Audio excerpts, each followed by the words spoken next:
사랑합니다. 설교를 시작하기에 앞서 한 가지 질문을 드리고 싶습니다.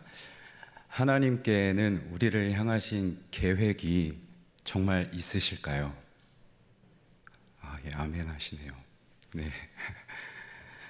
흔히 우리는 하나님이 날 위해 계획하신다 하면, 예를 들어 내가 앞으로 또는 내 자녀가 앞으로 어떤 일을 하게 될 것인지, 어떤 직업을 주실지, 또는 누구와 결혼을 하게 하실지, 우리를 위해 일을 행하신다. 이것을 흔히 우리가 하나님의 계획이라고 생각합니다. 그런데 말씀드린 이것들은 우리와 함께 하시는 하나님이 우리에게 선물로, 복으로 주시는 것이고, 우리를 향한 하나님의 계획은 이런 차원을 넘어섭니다. 그렇다면 우리를 향한 하나님의 진짜 궁극적인 계획은 무엇인가? 이것에 대해서 함께 말씀을 통해 살펴보고자 합니다. 유다 백성들이 하나님께 범죄하였습니다. 하나님을 섬기지 않고 우상을 숭배하며 하나님 앞에 범죄를 행합니다. 그래서 하나님은 예레미야를 부르셔서 그 유다 족속을 향한 멸망을 선포하도록 말씀하십니다. 그리고 오늘 본문에서도 계속해서 하나님은 예레미야에게 다시 말씀하십니다. 너는 토기장이에게로 내려가라. 내가 그곳에서 너에게 할 말을 알려주겠다 라고 말씀하고 계십니다. 예레미야가 내려가서 보니 토기장이가 농로로 일을 하고 있습니다. 그런데 토기장이의 손에 있던 진흙으로 만든 그릇이 터지는 것을, 산산조각 나는 것을 예레미야가 보게 되죠. 여기는 이런 의미가 있습니다. 토기장이는 하나님이시고, 그리고 그분이 만드시는 그릇은, 칠그릇, 진흙 그릇은 바로 이 유다 백성을 의미합니다. 그런데 그 그릇이 산산조각 깨졌습니다. 이것은 유다 백성의 멸망에 대해서 다시 한번 하나님이 시각적으로 눈에 담아주고 계신 것이죠. 그리고 이 장면에 대하여 해석하시는데 이렇게 말씀하고 계십니다. 화면을 통해 확인하시죠. 그러므로 이제 너는 유다 사람들과 예루살렘 주민들에게 말하여 이르기를 여호와의 말씀에 보라. 내가 너희에게 재앙을 내리며. 이 유다 백성들의 멸망, 재앙은 하나님께서 내리신다는 것이죠. 그런데 여기 내린다라는 단어가, 죄송합니다, 히브리어로 야체르라는 단어입니다. 그런데 이 야체르와 비슷한 발음이 비슷하면 의미가 비슷해집니다. 비슷한 발음에 요체르라는 단어가 있는데 이 단어가 바로 토기장이입니다. 다시 말해, 토기장이이신 하나님은 당신의 백성을 지으셨습니다. 토기장이이신 하나님은 생명을 빚으시는 하나님이십니다. 그런데 토기장이이신 하나님은 당신이 빚으신, 생명을 빚으신 그 백성을 향해 재앙도 빚으시는 하나님. 그래서 유다 백성의 생명도 죽음도 복도 저주도 다 하나님께 달려 있습니다. 하나님은, 저와 여러분이 섬기는 하나님은 우리의 생사복절을 주관하시는 우리의 롯, 우리의 주인이십니다. 그런데 그 주인 되신 하나님께서 계책을 세우셨대요. 계획을 세우셨대요. 그 계획은 너희를 치료하노니 너희는 각기 악한 길에서 돌이키며 너희의 길과 행위를 아름답게 하라 하셨다 하라. 생사복절을 다스리시는 주인 되신 하나님께서 이스라엘 백성, 이 유다 백성을 치시기로 계획하셨답니다. 주인께서 계획하셨으니 이 계획은 당연히 일어날 터. 유다 백성들의 멸망은, 재앙은 당연히 일어날 터. 그렇다면 유다 백성을 향한 하나님의 계획, 서두에 말씀드린 것처럼 그들을 향한 하나님의 궁극적인 계획은 유다 백성들을 치시는 것일까요? 이들의 악함을 보시고 이제는 쓸모가 없어졌다고 이 유다 백성을 폐기 처분하는 것이 하나님의 궁극적인 계획일까요? 하나님께서 유다 백성들을 향하여 재앙을 내리시는 이유가 있습니다. 이들은 말씀드린 것처럼 하나님을 섬기지 않았습니다.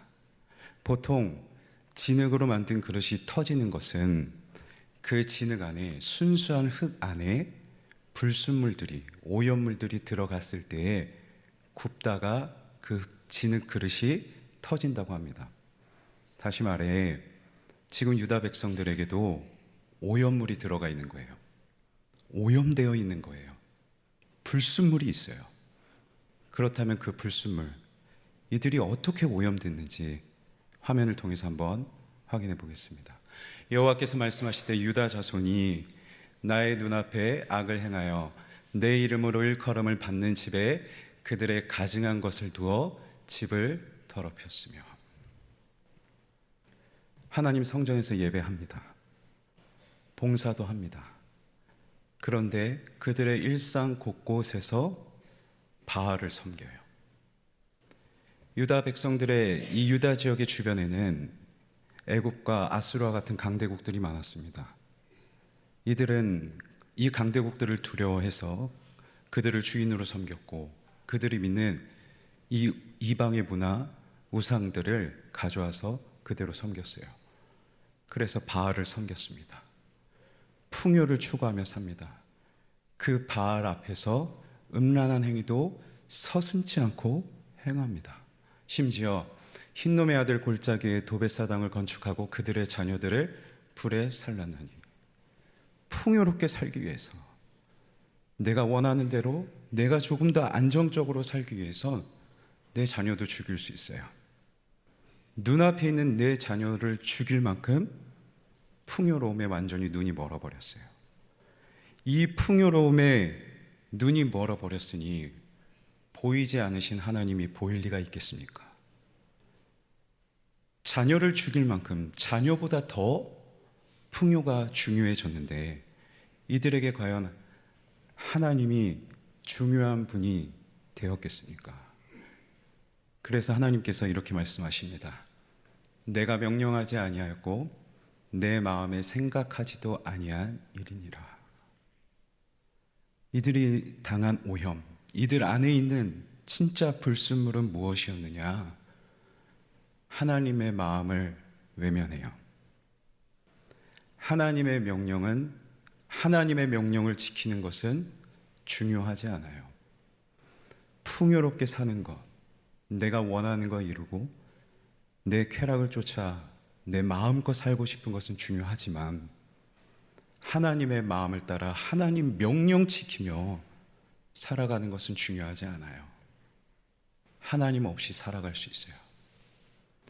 하나님께서 지으시고 하나님께서 내 백성으로 삼으셨던 그 유다 백성인데 하나님 없이도 살아갑니다. 이것이 유다 백성들에게 있는 불순물이었습니다. 그런데 중요한 것은 이 불순물은 단지 특정한 시대, 한 시대에만 존재했던 불순물이 아닙니다. 이 불순물은 오래전 솔로몬 왕 시대부터 이어져 온 불순물이었습니다. 성전을 지었습니다. 그곳에서 예배를 드렸습니다. 그런데 그 솔로몬이 이방 여인을 데려와서 통혼을 행해요. 이방 여인이 가져온 우상을 섬기기 시작합니다. 그래서 솔로몬도 하나님 없이 살아가요. 하나님 명령 준행하는 것은 관심이 없어요. 어떻게 하면 내 지혜를 더 바랄까? 어떻게 하면 지식을 더 쌓을까? 어떻게 하면 내 나라가 더 번영할까? 하나님 없이 살아가요. 성전을 남겼습니다. 예배드리는 것도 남겼습니다. 그의 후손들이 그 성전에서 예배합니다. 솔로몬 왕이 남긴 예배의 제도를 따라 그의 후손들이 예배를 드립니다. 그런데 이게 전부가 아니라는 거죠. 솔로몬 왕이 남긴 건 성전만이 아니라 예배 드리는 것만이 아니라 그가 진짜 남긴 것은 그의 중심. 하나님 없이도 살아가는 그의 중심도 그의 후손에게 남긴 것이죠. 그렇다면 우리의 가정은 어떻습니까? 내 중심은 어떻고, 저와 여러분, 우리 자녀들에게, 우리의 다음 세대들에게 어떤 중심을 남겨주고 계십니까? 오늘 말씀 앞에서 우리는 우리의 가정의 모습을, 나와 내 자녀의 모습을 한번 면밀하게 돌이켜볼 필요가 있습니다. 어쩌면 우리의 가정도, 나도, 내 자녀도 풍요로움을 쫓아 살아가느라 좋은 대학은 보내야겠고, 좋은 기업 들어갔으면 좋겠고, 좋은 사람과 결혼했으면 좋겠고, 중요하죠. 그런데 정작 하나님의 마음을 아는 그 중심은 없어요. 하나님의 명령을 지키는 것은 중요하지 않아요. 하나님 없이도 살아갈 수 있는 것, 하나님 사랑하는 것 중요하지 않아요. 마음껏 내 쾌락을 행해요. 이 모든 것이 당연해질 만큼, 여기에 거리낌도 없고 죄책감도 없을 만큼, 유다가 이것이 그들의 국격이 된 것처럼 이 거리낌 없는, 죄책감 없는 우리의 모습이 어쩌면 우리의 가정의 격식이 되어버렸을지도 모르겠습니다. 정말로 우리 가정이 그렇다면, 나뿐만 아니라 내가 내 자녀를 봤을 때 하나님 상관없이 살아가고 하나님 명령 지키는 것, 자기 쾌락을 따라 살아가는 것, 이것이 우리 가정의 국격이 되었다면, 우리 가정의 격식이 되어버렸다면 어쩌면 우리 가정도 악한 백성을 치시는 하나님의 그 계획이 우리 가정을 조준하고 있을지도 모릅니다. 그런데 이때 하나님께서 예레미야에게 다시금 하시는 말씀이 있습니다. 그 말씀을 화면을 통해서 한번 살펴보겠습니다. 진흙으로 만든 그릇이 토기장의 손에서 터졌어요. 산산조각 났어요. 그런데 그가 그것으로 폐기 처분하지 않습니다. 터졌다고 폐기 처분하는 것이 아니라 하나님 없이도 살아가면서 산산조각난 그 백성 그대로 하나님께서 다시 빚으시기 시작하시는데, 자기 의견에 좋은 대로 다른 그릇을 만들더라. 하나님 보시기에 심히 좋으신, 하나님 보시기에 최고로 좋은 하나님의 백성으로 새롭게 빚으시겠다라고 말씀하고 계신 것이죠. 그렇다면 하나님께서 보시기에 하나님의 의견에 가장 보기 좋은 그 백성의 모습은 어떤 모습일까요? 이어진 이사야서 말씀을 통해 한번 확인하겠습니다. 그러나 여호와여, 이제 주는 우리 아버지시니이다. 우리는 진흙이요 주는 토기장이시니 우리는 다 주의 손으로 지으신 것이니이다. 토기장의 하나님께서, 생사복절을 주관하시는 온 만물의 주인 되신 하나님께서 그 심판과 재앙을 거두시고 하나님 없이도 살아가는 저와 여러분을 새롭게 빚으시는데, 하나님 없이도 살아가는 우리를 다시금 하나님을 아버지로 고백하는 하나님의 백성으로 새롭게 빚으시겠다 말씀하시는 것이죠. 하나님 없이도 살아갔던 백성이지만 이제 그들에게 다시 하나님이 아버지 되심을 고백하니 하나님 없이는 살아갈 수 없어요. 늘 하나님을 의지합니다. 늘 하나님을 사랑합니다. 내 아버지 하나님을 사랑하니 그분의 마음을 아는 것이 중요하고, 내 아버지 하나님의 마음을 아니 그분의 마음에 순종하는 것도 너무 중요한 것이죠. 이렇게 유다 백성들을 변화시키시겠다. 이것이 하나님의 궁극적인 계획이다라고 말씀하고 계십니다. 그리고 이와 동일하게 저와 여러분에게도 말씀하시는데, 이스라엘의 족속아 이 토기장이가 행한 것 같이 내가 능히 너희에게 행하지 못하겠느냐. 일산교회야, 일산교회 모든 가정아, 내가 너희에게 능히 행하지 못하겠느냐라고 말씀하고 계십니다. 사랑하는 성도 여러분, 오늘 말씀으로 주신 하나님의 이 간절한 음성을 듣는 저와 여러분이 되면 좋겠습니다. 우리 가정도, 나도, 내 자녀도 어쩌면 하나님 없이도 살아가고 하나님 명령 지키는 것이 이들에게 더 이상 중요한 문제가 아니게 되어버렸을진 모르겠지만, 그런 우리를 다시금 새롭게 빚으셔서 하나님을 아버지로 고백하면 하나님 없이는 살아갈 수 없습니다. 나는 하나님만 사랑합니다 라고 고백하는 가정으로 저와 여러분을 반드시 빚으실 줄 믿습니다. 이것이 저와 여러분을 향한 하나님의 궁극적인 계획인 것이죠. 지금까지 하나님은 예레미야에게 하나님의 계획이 무엇인지 말씀하셨습니다. 그런데 하나님께서는 이 계획을 예레미야에게 말씀만 하신 것이 아니었죠. 하나님께서 말씀하시고자 한 그 바와 유사한 상황을 하나님께서 보여주셨습니다. 말씀도 하시고 눈에 담아주시기도 하셨습니다. 구약 성경에서는 하나님께서 그 상황을 보여주시면서 그 상황과 유사한 말씀을 하시는 이야기들이 곳곳에 기록되어 있습니다. 대표적으로 하나님께서 아브라함에게 하늘의 무뼈를 보여주시죠. 하늘의 무수한 무뼈를 보여주시면서 내가 너의 자손을 이 무뼈처럼 많게 하겠다라고 말씀하셨습니다. 하나님의 계획을 말씀하셨어요.